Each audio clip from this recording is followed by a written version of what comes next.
moving on to the next speaker, the last but definitely not the least, the one and only Qaiser Ahmed Raja Sahab. Qaiser Ahmed Raja is a renowned polemicist and a powerful analyst regarding modern ideologies and a man with a strong rhetoric. Sir, I will invite you on the stage once I have downloaded the slides. A'udhu billahi minash shaitanir rajim. Bismillahir rahmanir rahim. Thank you so very much indeed for being here. It's your off time. There is no reason for you to be here, but here you are. And I guess thanks are in order. I would like to talk about modernity as well as the Islamic intellectual paradigms. What do we mean by them? Where does Islam makes its central, or if you like, pivotal point that gives us the reason to exist? Why are we here? And how modernism and postmodernism, what are problems with them, and what is behind this glorified, dazzling exterior? And Dr. Zubair Sahab launched some heavy criticism on postmodernism and how it's more dangerous than modernism. I take a different view on that. In fact, my article will also be published in a few days, in which I present a case that postmodernism is essentially it's no more than a theoretical critique of modernism, and that the modernism with its all evils still prevails. Now that's my argument, but obviously I will explain a lot more on why do I think that in my article. But today, let's stick to the modernity. Let's take a look at the picture there.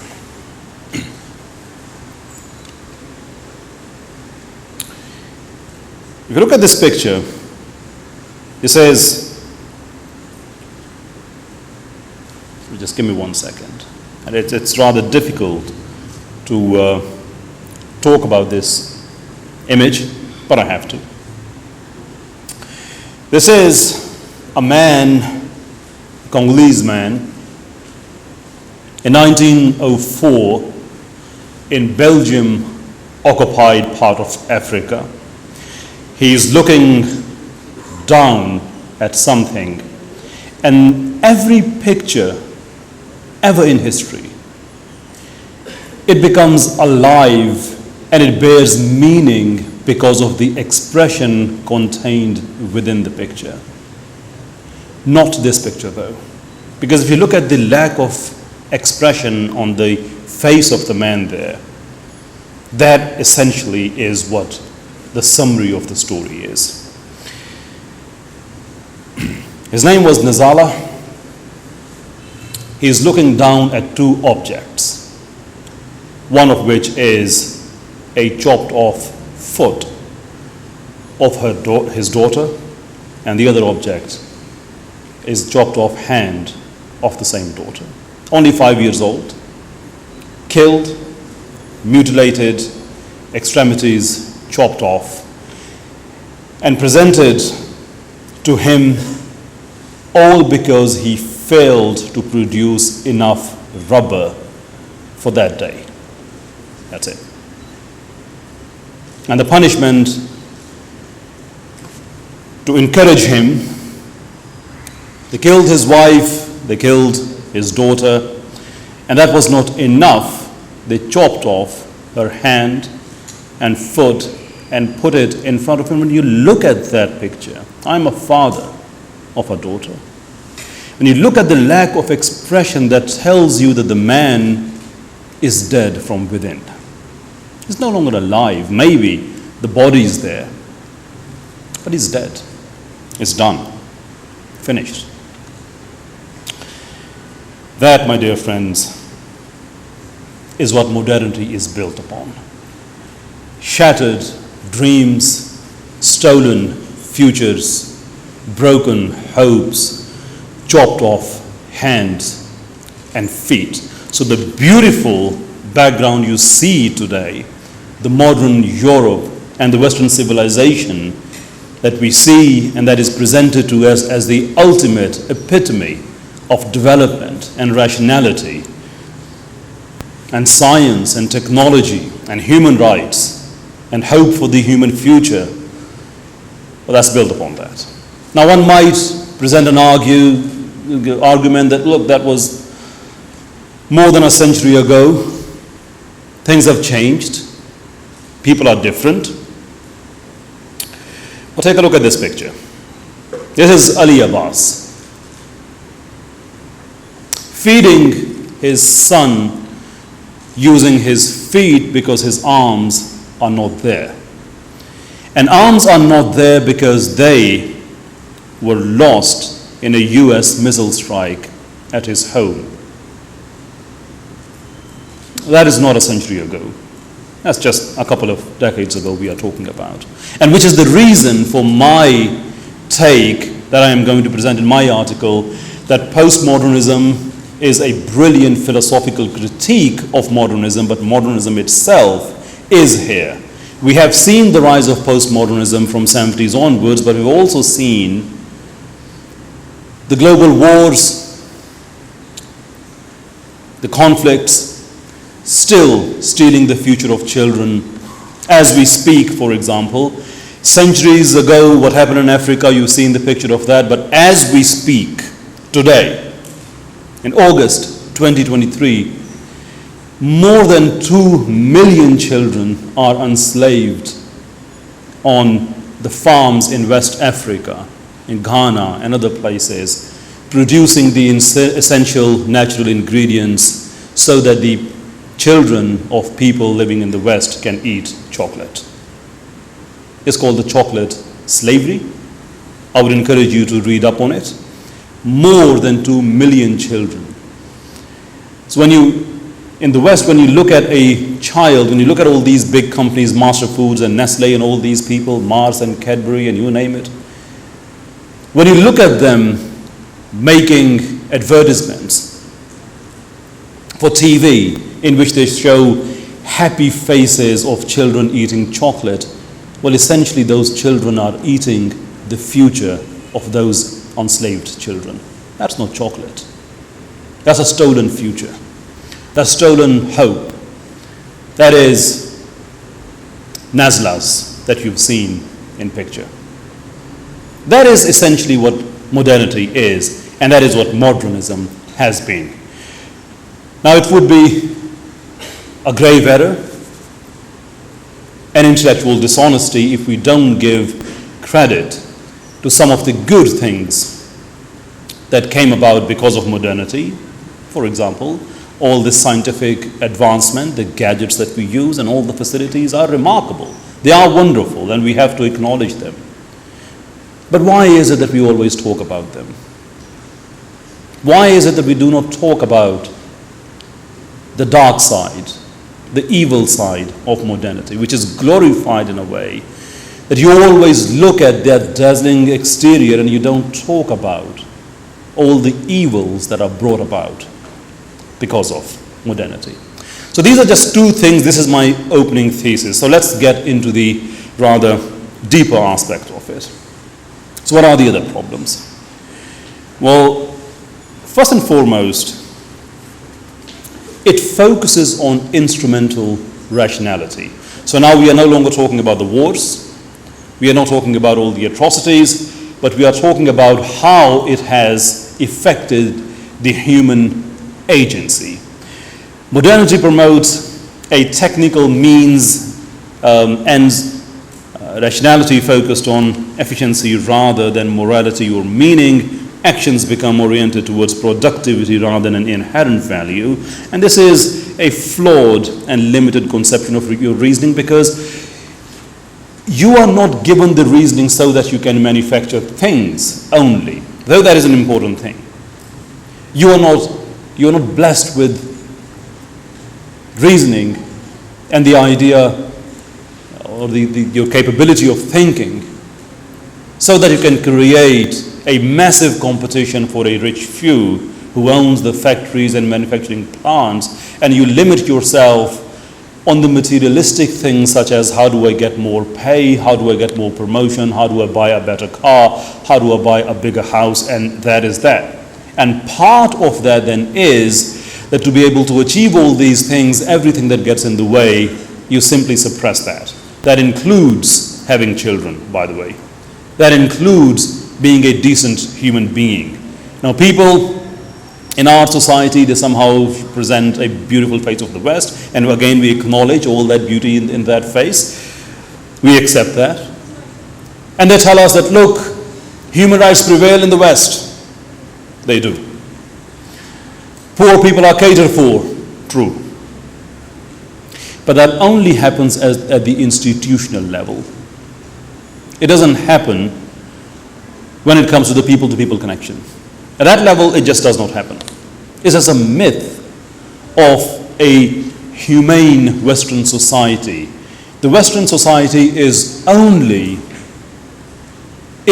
engineered in a way that you have to outdo your competition to become a better person. That is it.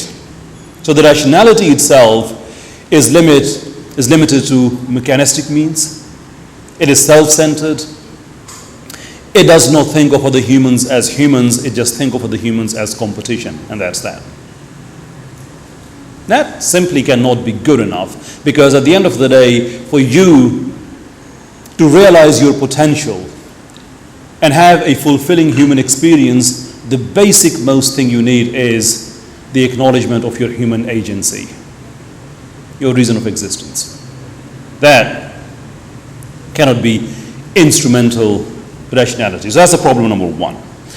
Then we have a rather bigger problem which directly follows from the instrumental rationality, which is the commodification.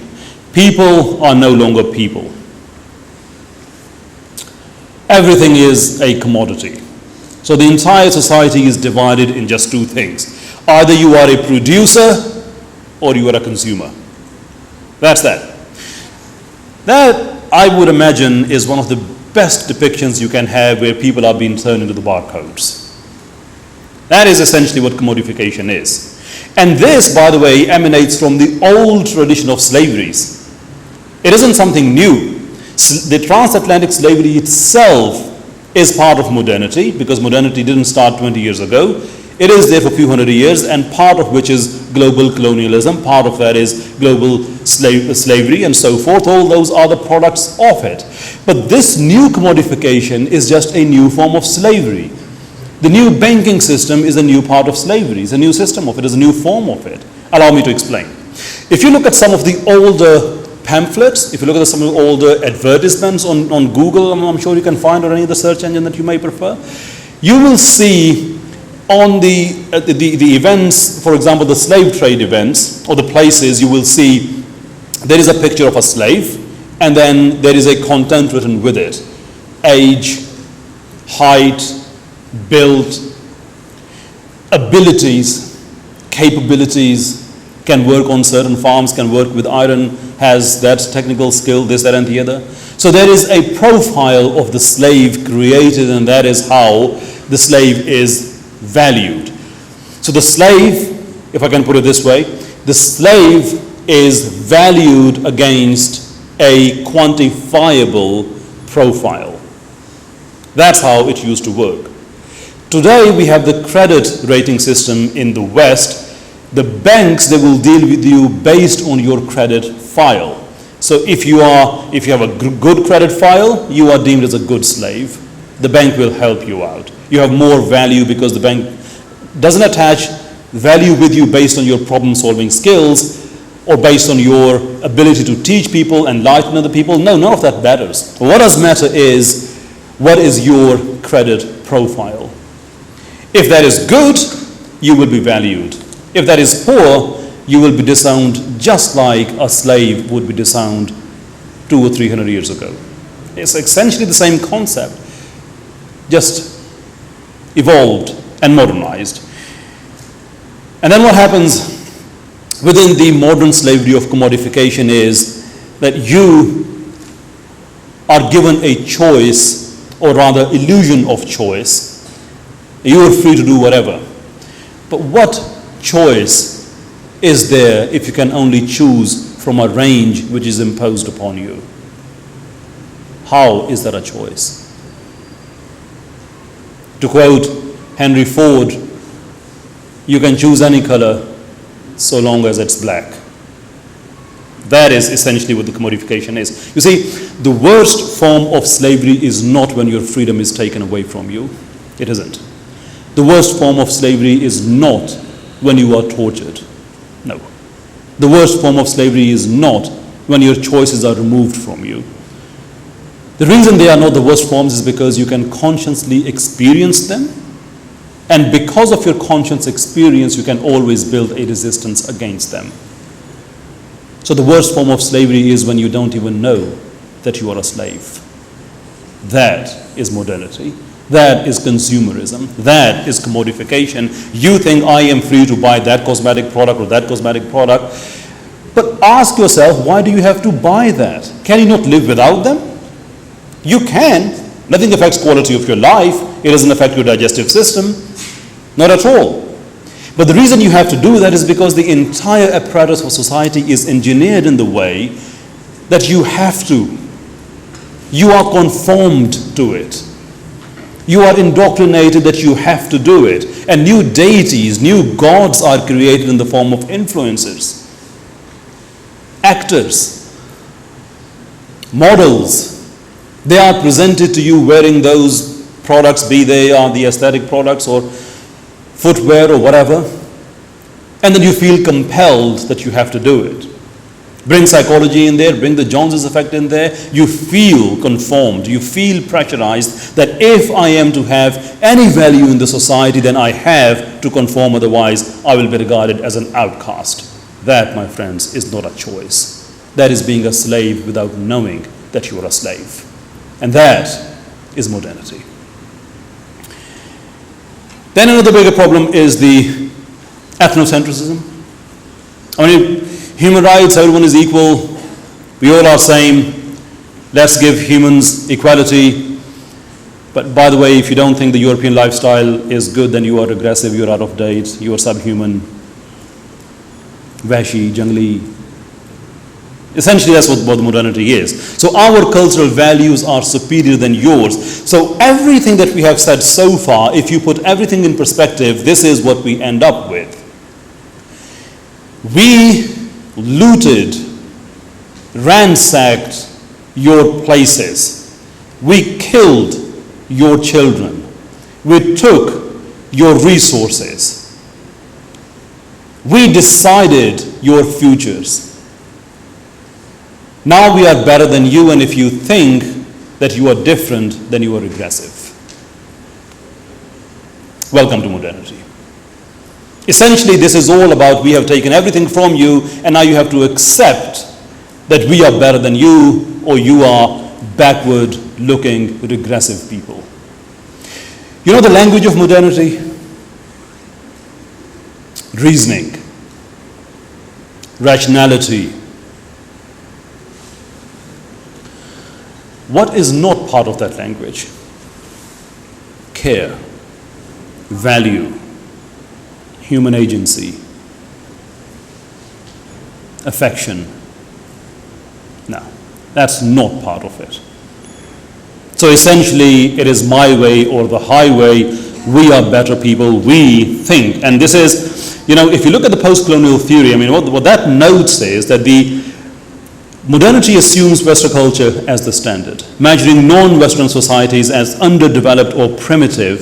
This Eurocentric view ignores modernity's violent effects globally while failing to recognize alternative the modernities. There are a number of other areas you can explore, but the West, they have a very simple idea that, look, we think we are the best people. We are still okay to take your resources. We can still topple your governments, by the way. Oh, we love democracies, by the way.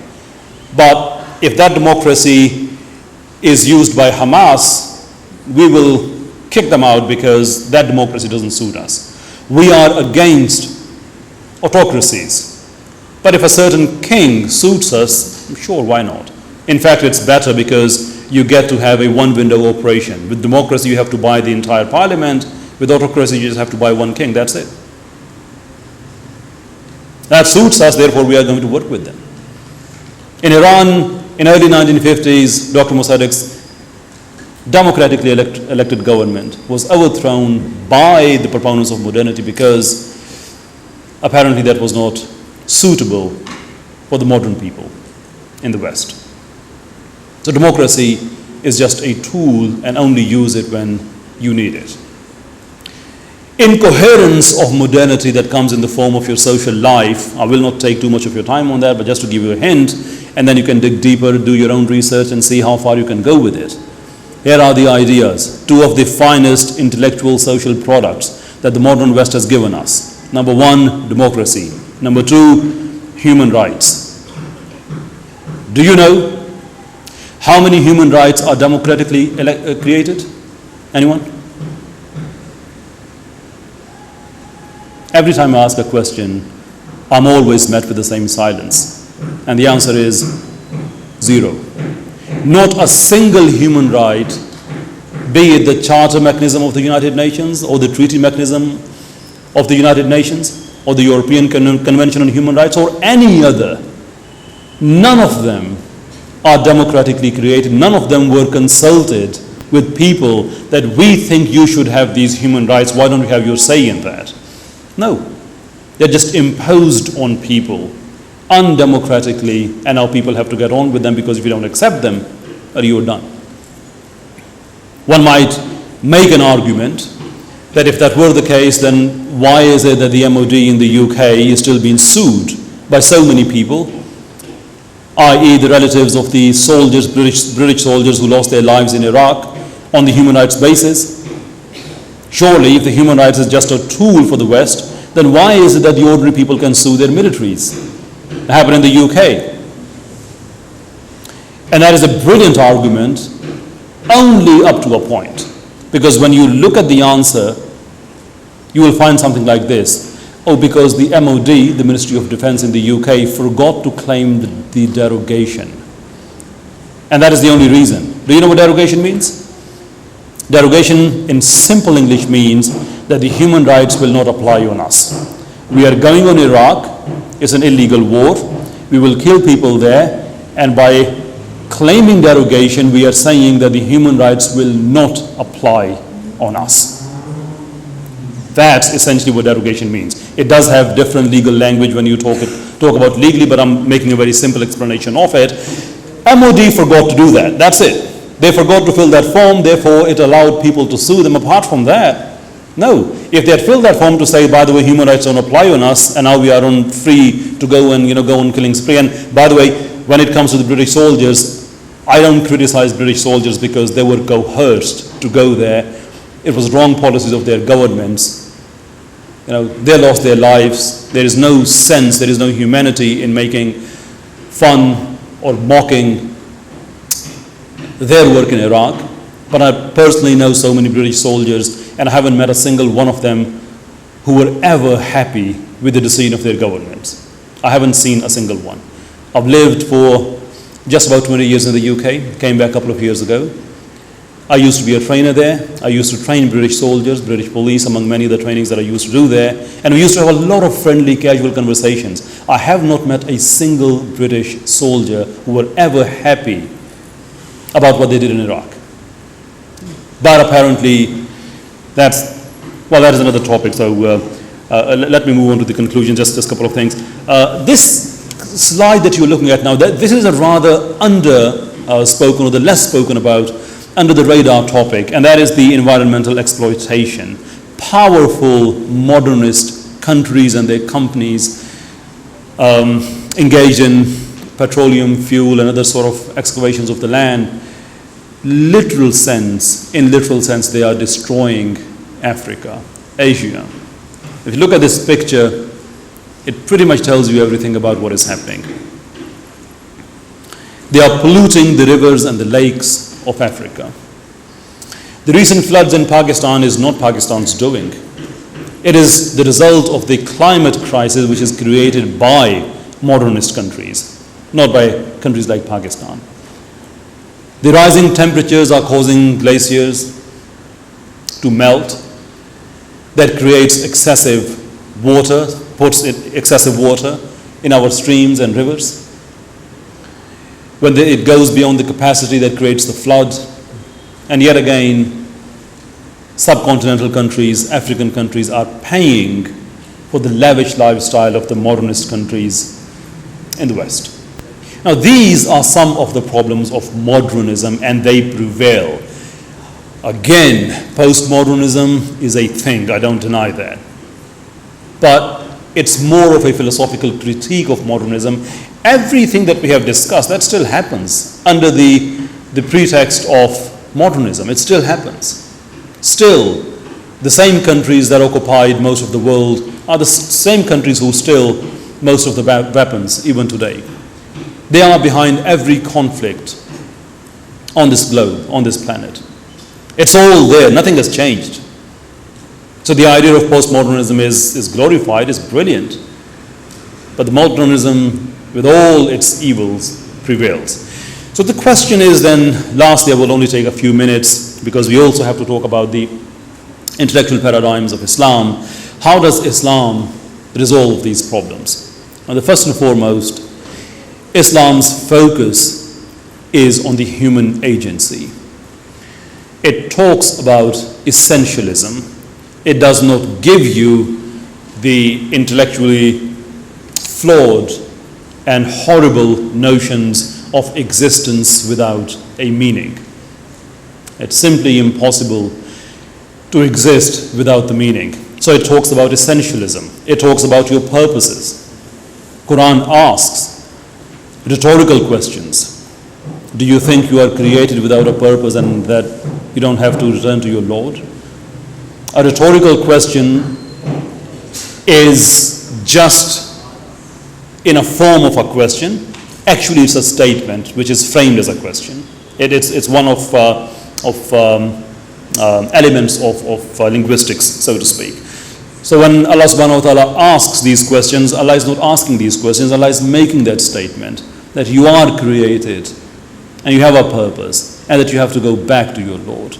Now that fits perfectly with our human experience, which is that everything has a purpose. When you remove this, you end up with modernity, which replaces essentialism with existentialism, where your being becomes before your purpose, and now you are okay to find whatever purpose you want. But the question is, the moment you put a question in there, that if I am going to fulfill my purpose, then why do I have to be a good person? I have no reason to be a good person anymore. There is no reason. And philosophically speaking, it's a very sound argument.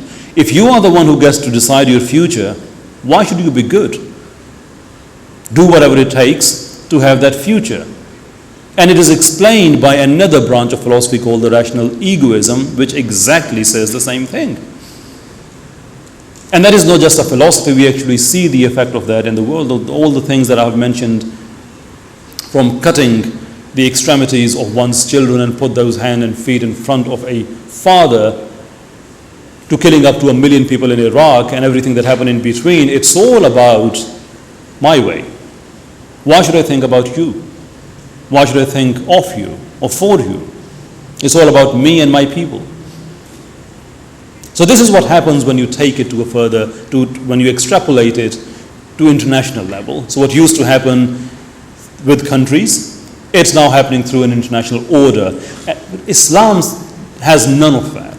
It doesn't take that view. It talks about your purposes, because when you talk about the purpose of your existence, it gives you a moral responsibility to fulfill that purpose. And it gives you a perfect framework as well.